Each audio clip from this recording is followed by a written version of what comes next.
Welcome to SS2 Islamic Religious Studies. This lesson explores Islamic environmental ethics, what the Quran and Sunnah teach about the human relationship with the natural world, and how these teachings apply to contemporary environmental challenges including climate change, deforestation, pollution, and biodiversity loss. The foundation of Islamic environmental ethics is the concept of khalifa, vicegerency or stewardship. Surah 2:30 states that God said to the angels, I am placing a vicegerent, khalifa, on earth. This verse establishes that humans are God's stewards on earth, entrusted with its care and management on behalf of God, who is its ultimate owner. This has profound implications for environmental ethics. The earth does not belong to humans to exploit, it belongs to God, and humans are accountable to God for how they manage it. Surah 7:56 states, Do not cause corruption in the earth after it has been set in order. The Arabic word for corruption, fasad, is used to describe environmental destruction as a moral wrong equivalent to other forms of corruption and injustice. The Prophet, peace be upon him, said, The earth is green and beautiful and God has appointed you as his stewards over it. He also said, If the final hour comes while one of you has a seedling in his hand and is able to plant it before the hour comes, let him plant it, emphasizing the obligation of stewardship even in extreme circumstances. The Quran and Hadith contain numerous specific environmental teachings. Water. The Prophet prohibited urinating in stagnant water and prohibited polluting water sources. The Quran 21:30 states that every living thing was made from water, affirming water's fundamental importance to life. Wasting water, even when performing wudu, ablution for prayer, the Prophet criticized excessive use of water, saying, Do not waste, even if you are at a flowing river.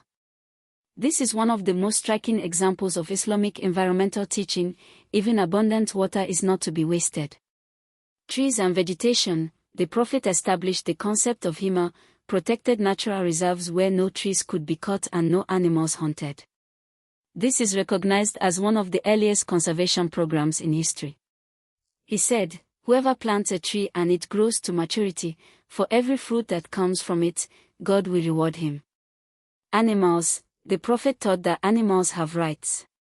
He condemned those who starve or beat animals. He told the story of a woman condemned to hell for locking up a cat until it died of hunger, and a man forgiven for giving water to a thirsty dog, establishing that kindness to animals and all living creatures is a moral obligation. Islamic environmental ethics provides clear frameworks for evaluating contemporary environmental challenges. Climate change. The anthropogenic burning of fossil fuels causing global warming is an act of fasad, corruption, on an unprecedented scale, affecting the stability of God's creation. The Maqasid obligation to preserve life means that action to address climate change is an Islamic obligation. Deforestation, the destruction of forests, particularly tropical forests like those remaining in parts of West Africa, is a direct violation of the Islamic principle against fasad in the earth. The loss of biodiversity it causes violates the Quranic principle of God's balanced creation. Pollution, water pollution, air pollution, and soil contamination are forms of fasad prohibited in the Quran and Hadith. The duty to prevent harm, la dera, creates a direct obligation not to pollute.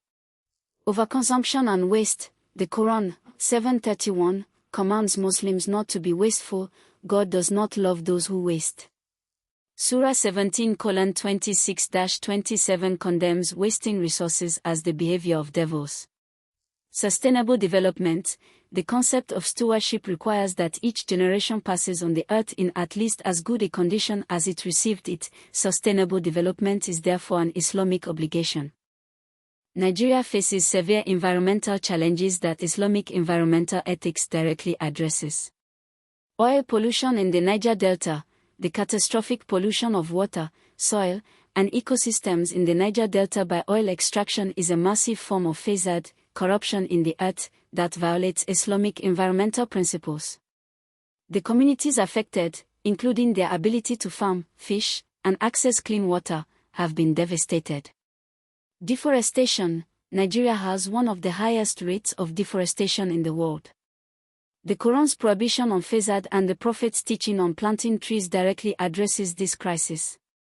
Desertification and the Sahel.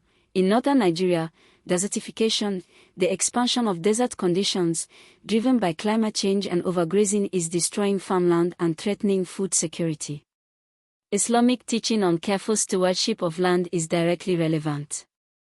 The Great Green Wall Initiative, a Pan-African project to plant a wall of trees across the Sahel to halt desertification, is an example of environmental action consistent with Islamic stewardship principles. Waste management. Lagos and other Nigerian cities face severe solid waste management challenges. The Islamic prohibition on fasad, environmental corruption, and the prophetic teaching on cleanliness is half of faith, and Nazofa min alimon, support environmental cleanliness and proper waste management. Today we covered that Islamic environmental ethics is grounded in the concept of khalifa, stewardship, established in Surah 230, humans are God's vicegerents on earth, accountable for its care. Surah 756 prohibits fasad, corruption, on earth. Specific prophetic teachings address water conservation, tree planting, hima reserves, animal welfare, and prohibition on waste. Contemporary applications include climate change as fasad, and in Nigeria, oil pollution in the Niger Delta, deforestation, and Sahel desertification all violate Islamic environmental principles.